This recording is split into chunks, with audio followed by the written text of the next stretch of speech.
Okay, very good afternoon to everyone. Let me begin by confessing that I'm a little regretful that I could not be with you physically today. But I really appreciate this opportunity to interact with all of you virtually and to convey some of my thoughts about this outreach that the embassy is doing with Ilocos Norte. As you are aware, tomorrow we'll be having the first ever India Business Roadshow in Ilocos Norte on 27th March, that's tomorrow. And at the outset, I'd like to express my great appreciation to Governor Manatok and the entire team of the provincial government of Ilocos Norte for their strong support.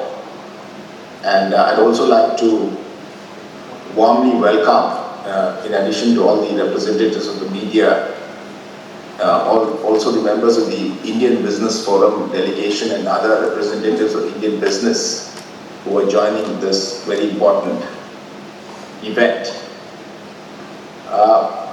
As some of you would be aware, the relationship between India and the Philippines has been showing a great degree of dynamism and momentum in recent years.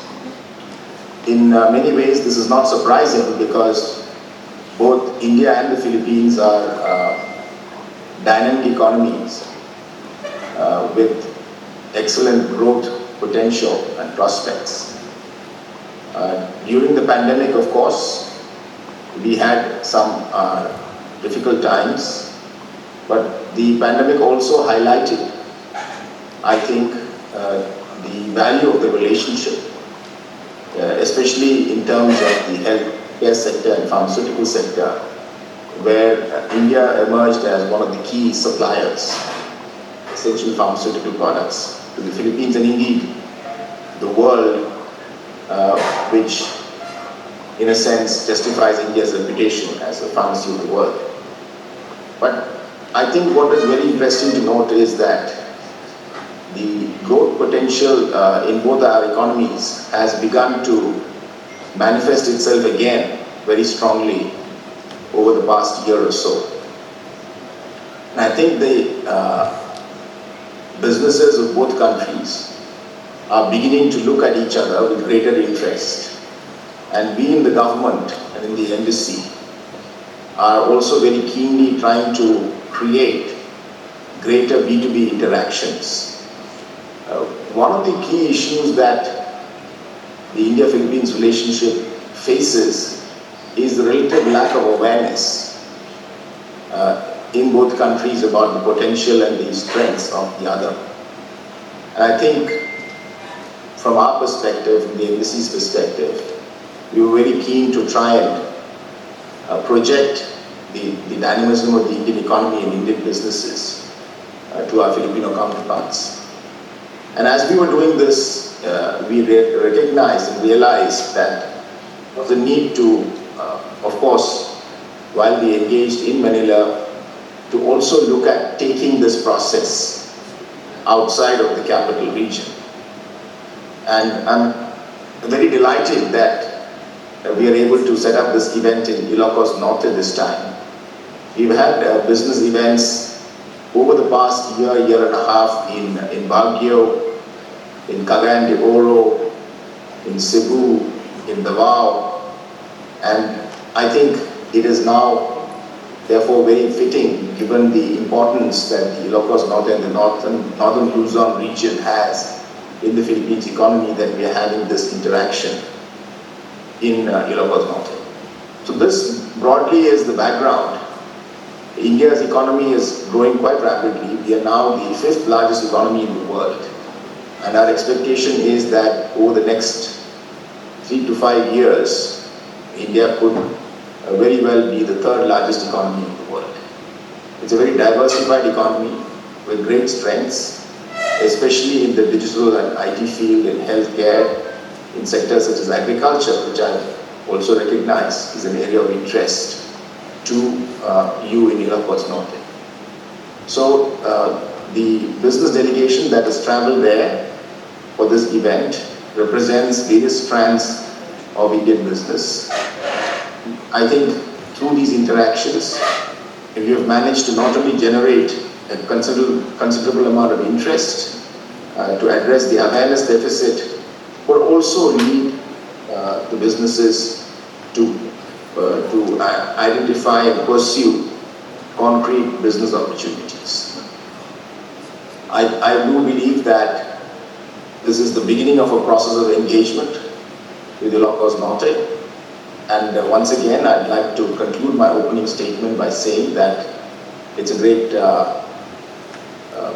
pleasure and privilege to be able to engage with all of you in the press in Ilocos Norte, and look forward to any questions or queries or clarifications that all of you may have. So, mabuhay and namaste. Thank you for that insightful opening statement, His Excellency Shambhu Kumaran. May we now proceed to the question and answer part. To our media partners, before you ask your question, may I request that you introduce yourself. For the first question will come from Mr. Herdy from Ilocos Times.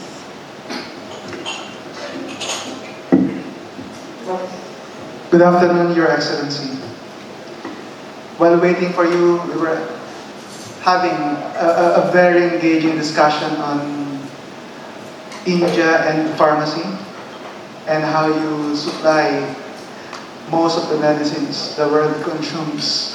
And Mr. Dilip here has been very helpful in letting us understand how it works. Mr. Ambassador, have you identified particular sectors in Ilocos Norte that will be benefited by a stronger presence of India businessmen and women? Absolutely. I think if you look at the program for tomorrow, it reflects the identified priority sectors. Having said that, let me preface that by saying that really no sector is ruled out. I think we'd like to have, since this is the first such engagement, there's also a bit of getting to know each other. So we'll be coming in with a very open mind to your priorities in Ilocos Norte. From our side, we have identified in conjunction with the Ilocos Norte government a few focus areas this time. Agriculture is, of course, one of the key areas. Pharmaceuticals and healthcare, as you mentioned. We also have a very strong interest in the automobile sector. And I think the IT and BPO sector, as some of you will be aware, is one of the mainstays of the India-Philippines relationship.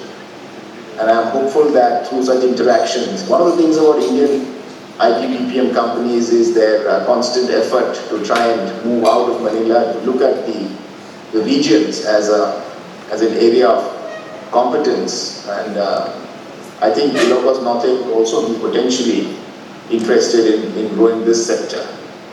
We also have a great deal of interest in renewable energy. I'm aware that Ilocos Norte is doing quite well in wind energy in particular, but also has interest in solar. So we do have some companies who are interested in this sector. And we would like to generally also have a broader based engagement in sectors such as tourism, etc. Medical tourism, I believe, has been identified as an area of potential. So in general, I think we are looking at a variety of sectors, from agriculture to industry to services. So this is really a multifaceted engagement with the immediate focus on being on those areas that I mentioned. Thank you.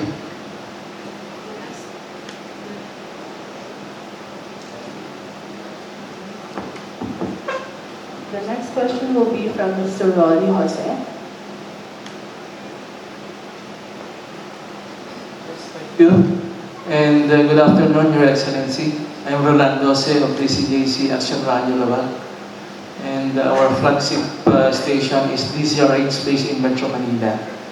And as you mentioned, the major potential of the province of Ilocos Norte encompasses all the possible programs of India. It is about tourism, agriculture, and investment, most especially about renewable energy projects and agriculture.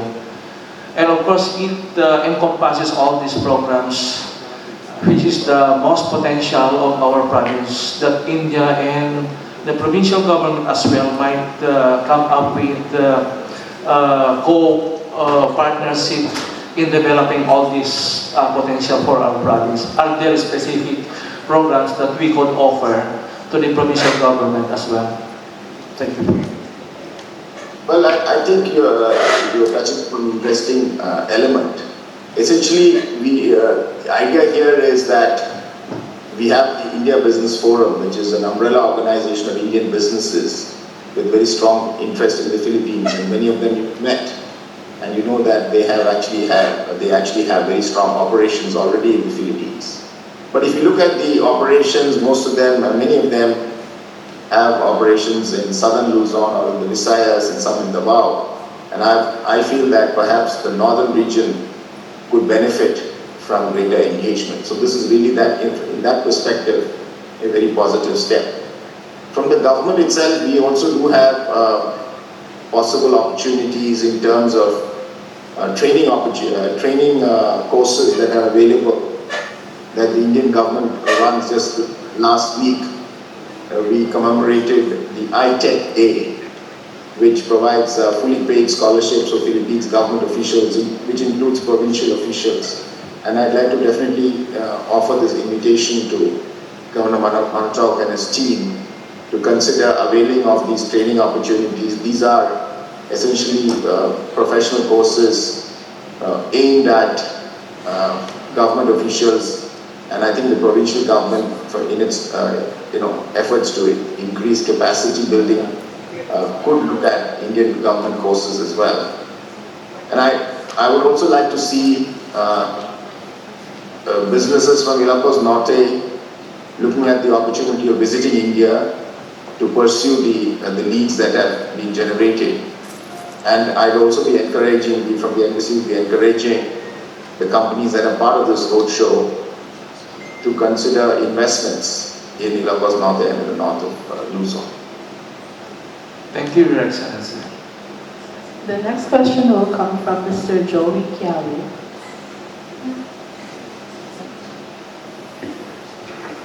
Good afternoon, sir. So, can we expect more jobs for the Ilocanos for this partnership of India and Ilocos Norte, sir? Well, I don't know whether you are aware, but India is one of the largest Indian companies are one of the largest foreign employers in the Philippines. And in the IT BPO sector alone, Indian companies have created between 150,000 to 200,000 jobs in the Philippines directly, and about a similar number of indirect jobs, if not more. So really, I would say that the unique nature of Indian business, and as you would notice, there are very few public sector companies here.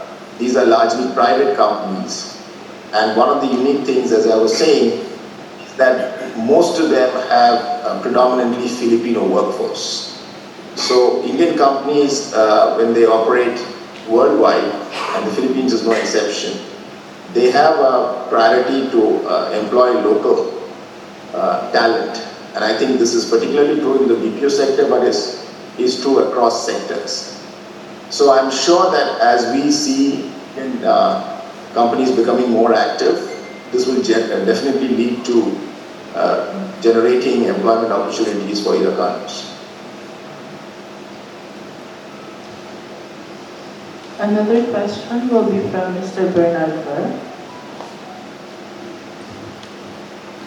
Good afternoon, Your Excellency. My question is all about education. Besides from this business engagement, do you have plan for exchange education program for research as part of this business engagement here in Ilocos Norte? Because we have a lot of researchers here that can engage more with your research programs also in the government of India. Thank you. Well, let me just say that we have different levels of engagement with the Philippines on scientific research and development issues. Between the Indian Department of Science and Technology and the DOST of the Philippines, there is a joint committee which met for the first time, in fact, last year. And they have identified a program of cooperation which already has seen a call for joint proposals in various important areas such as artificial intelligence, virology, etc. And that, I think, it's at an embryonic stage, it is at an initial stage, but I'm sure it has very good potential in terms of moving ahead with similar joint research proposals. Secondly, there are Indian government scholarships, including doctoral scholarships in the very prestigious Indian Institute of Technology under the India ASEAN IIT Fellowship Scheme, which can be availed of by the representatives of research institutions in the northern region, but also across the Philippines. And I would encourage some of you who are in this area to highlight this opportunity to do postdoctoral research in India. We also have other opportunities for scholarships to study in India. And as I said, we also have a vocational professional training program which has already trained over 1,000 Filipinos over the past decades. And each year we offer about 65 slots to Philippines government officials to go to India to do courses there. Quite apart from this, we are beginning to see some conversations between the higher education institutions. Some of you will be aware that Indians are the single largest foreign student community in the Philippines, with about 15,000 Indian medical students studying in various colleges, including some in the northern regions of the Philippines. We would like to see tie-ups between Indian higher education institutions, particularly in the technical field in engineering, with Filipino institutions. India has done remarkably well in terms of creating a very large pool of scientific and technical manpower. And I think this would be an opportunity for us to try and encourage education institutions, technical institutions to collaborate with each other. Now let's have Ms. Geraldine for her question. Hello, sir. Good afternoon. My question is regarding agriculture. What agricultural machinery in your country would you like to introduce in our province? Thank you, sir. So, as you may be aware, some of you have met the representatives of Indian businesses who are there. But let me just say that, broadly speaking, as you would be aware, India's, I would say, a very, very strong agricultural nation. About 50 years ago, we were very largely dependent on food grain imports. Last year, we exported nearly $50 billion worth of agricultural exports. This transformation has been possible in India because of a variety of factors. Of course, the efforts of the government and the farmers, but I think also very important role has been played by companies that have provided inputs at various stages of the agricultural value chain. As we say nowadays, from seeds to satellites, everything is involved and everything gets impacted, agriculture is impacted by all of these elements. So we do have companies that are doing hybrid seeds. They are joining this delegation today. We have companies that are working with irrigation and pumps. They are part of the delegation. We have companies that are doing micronutrients and other specialty chemicals that are used in agriculture. We would hopefully have more of the Indian agri-tech companies looking at it. One of the Indian agri-tech startups has recently piloted a project in the north, in Benguet, or in the Cagayan region. I'm not exactly, I think it's in Cagayan, with one of the large business groups in the Philippines. This is solar-powered cold storage system. So if you look at it across the value chain in agriculture, from seeds, to the production process, to post-production and processing, I believe that Indian companies can be, because of the similarities in the agricultural situation in India and the Philippines, where you do have smaller farms, smaller farmers. So one of the things that is very interesting is also to look at the models by which farming is progressing in India. For instance, India is one of the largest, is in fact the largest producer of tractors, less than 100 horsepower in the world. And I do believe that products such as these could come into the Philippines in a big way and help improve productivity in Philippines agriculture. The effort is also to try and introduce some of the innovations that are happening and encourage Filipino companies and Filipino farmers to look at what products the Indian companies are offering. And some of these companies that are there today, in fact, have established production facilities in the Philippines. And so therefore, it's not even that you have to import these products. These are actually products that are being made in the Philippines for the use of Filipino farmers. And I think that can continue to be expanded through such interactions, because I believe that in the north, which is really a strong agricultural focused area, these companies can have very good potential. The next question will be from Mr. Rod Sadian.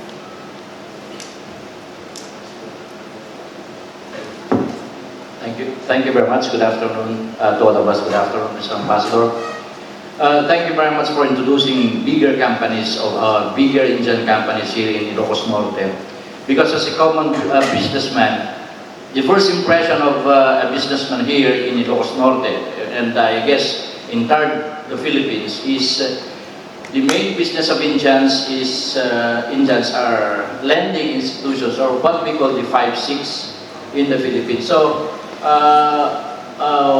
what is your reaction of the first impression of being a lending engaged business in the Philippines, sir?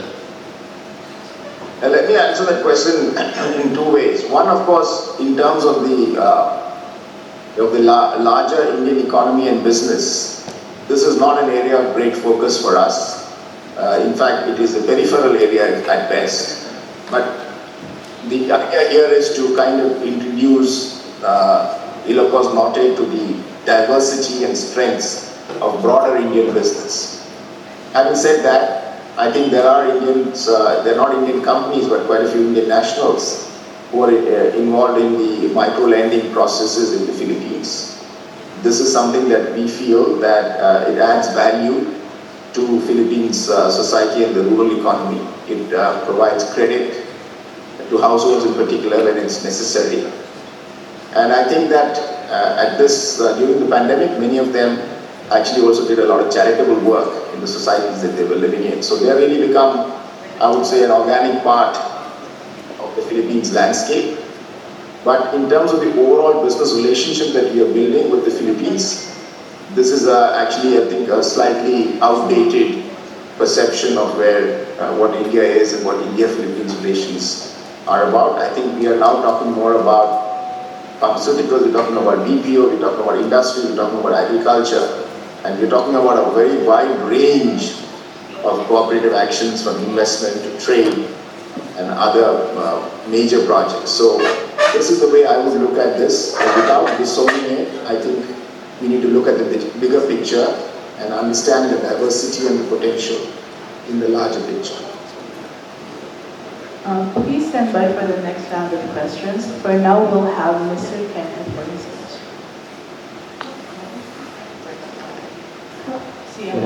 Good afternoon, Your Excellency. My question is, health is one of the primary concerns of the country. Can you share something you have done in your country which helps in improving your health care? So one of the things that has been very, very successful in India, as you would be aware, is that we have managed to control the prices of pharmaceutical products. And we have not just managed to control the price of pharmaceutical products in India, we've actually managed to export pharmaceutical products at very competitive, quality products at very competitive prices. And, of course, this started essentially in a big way with chronic medications such as for HIV patients in Africa to start with. That was initially, the price differential there was of the magnitude of around 200 to 300 times, which is what, the Indian products were able to bring the prices down. But now if you look at it across the board, many chronic conditions are being managed, especially by middle class or less privileged parts of society across the globe, which is why India is known as the pharmacy of the world, because we're able to provide quality and affordable health care to the largest sections of the people, especially those who need medicines repeatedly.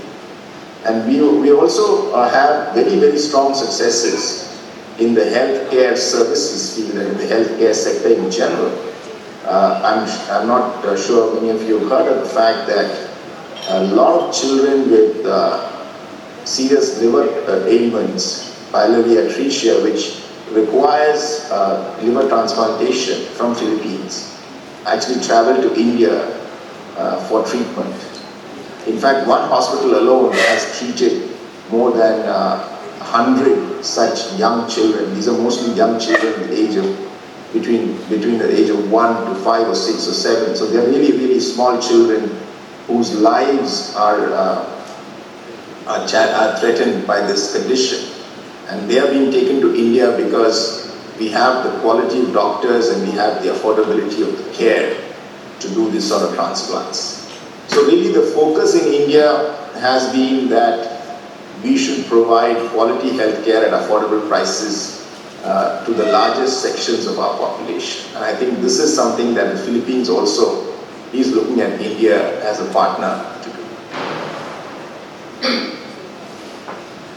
Going to that, I think one of the interesting new developments in this field, and I think, let's say for example, we have a company, Nephrol Plus, which is doing dialysis, and they're part of the delegation too. So one of the interesting things that is happening is the application of technology to address healthcare requirements.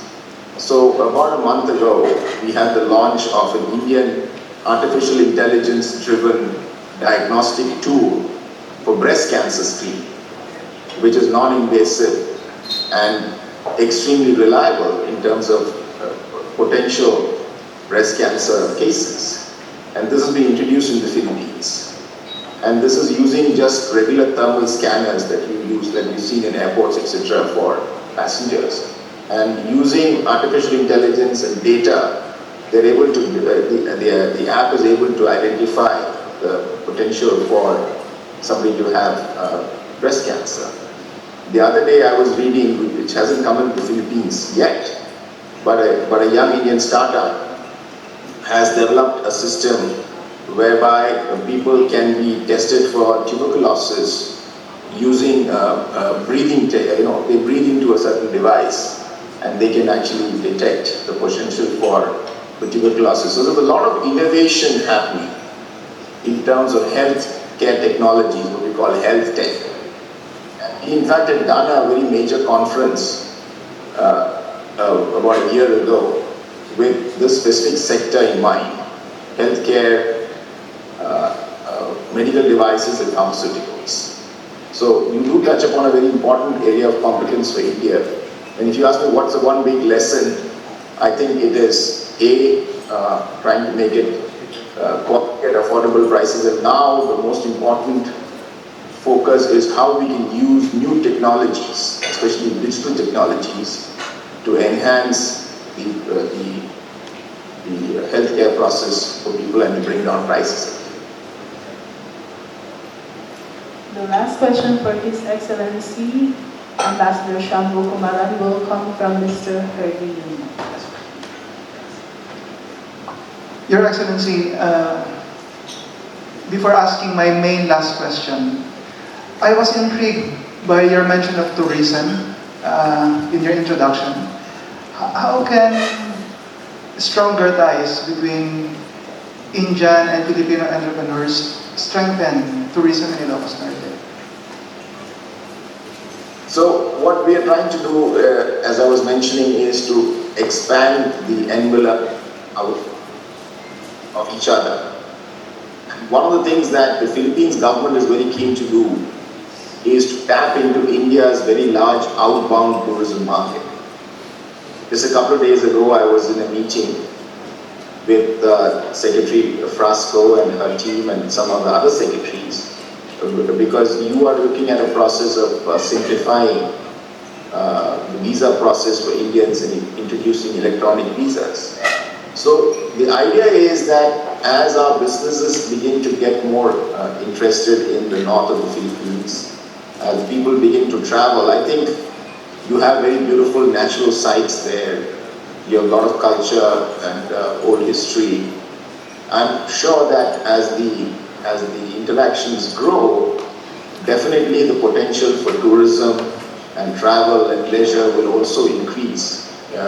It's not something that's going to happen in the very near future, but I think we should keep that as one of the deliverables right at the outset, so we can look at businesses and also tourism business in businesses on both sides, to look at how we can get more Ilocanos to travel to India and experience India's rich civilization, culture and cuisine, and also to have Indians visit the very many tourist destinations in Ilocos Norte.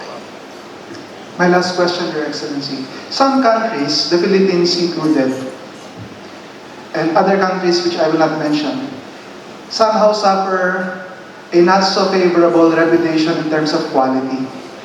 So, what are our conscious efforts so that when they say that this is made in India or this is from India, we think about quality? Thank you, Your Excellency. Let me just answer this very directly to say that there are some inherent biases. We look at some continents and assume that the products that come from there are of a higher quality, and from some other places we do have an instinctive feeling that it's not of high quality. But what is very, very interesting to note, for instance, let me give you one example. In generics, for a long time the argument was made that Indian products are cheaper because they're not of high quality. But in fact, it is the United States of America, which one would argue is a very quality conscious market, that is the biggest importer of Indian pharmaceutical products. So more than half of Indian pharma is actually going to the United States, quite a bit of it is going to Europe. So these are definitely not markets that are lowering their quality standards to enable products to be imported. So across the world, there is now a very strong focus on quality, and all the companies that I see that are globalizing from India have come through a very grueling process of ensuring quality to their Indian customers and to their global customers. And I can assure you that anything that is made in India will definitely be of the top quality, and we would definitely ensure that this is maintained through various measures, the companies themselves, through the testing mechanisms, but also I'm sure that the consumer is ultimately going to decide as to what product he or she will purchase, and I think quality is going to be very essential to compete. So we have no illusions about the need for quality, and quality is ingrained in the production process for all of these companies from India. Thank you for that, Your Excellency. May we have your final message for this Zoom meeting? Well, I wish to thank all of you for joining in this Sunday afternoon. I know that media people rarely get any rest or holidays, but still Sunday afternoon is a challenging time for all of you to come out. So I'm particularly glad that I made the effort to come in. It is very important for us to convey the message to the broader people in Ilocos Norte, and I think as part of our outreach, we definitely value this engagement with the media. Please take the message to your readers and to your listeners and to your viewers that India is ready and India is willing and India is keen to build this new partnership, We are neighbors in Asia, we are fellow Asian countries, we are democracies. We have a very conflict-free relationship, we have a very friendly and positive relationship. So this is a relationship that has great potential because the Philippines is a very young population, India is a very young population, our economies are growing, our companies are beginning to get networked with each other, and with the support of you in the media and building public opinion, I think we can craft a new and very powerful narrative for the progress of the India-Philippines partnership. Ang video na ito mga ka-JCQ ay hatid sa inyo ng 1xBet. 1xBet is offering online services at 1xBet.com where it provides a variety of gaming from sports live betting to live casino, slots, financial, and many more. Para mag-register, pumunta lang kayo sa 1xBet website at tingnan ang 1x Games. Under the 1x Games, marami kayong pwedeng pagpipilian. Good news! Dahil tuloy-tuloy ang pagbibigay ng hanggang 7,000 bonus sa una ninyong deposit gamit ang promo code na JCQ. Pwede nyo ring makita ang promo code at link sa description at comment section ng video na ito para makuha ang inyong bonus. Be with us. Be stronger. 1xBet Bookmaker Company.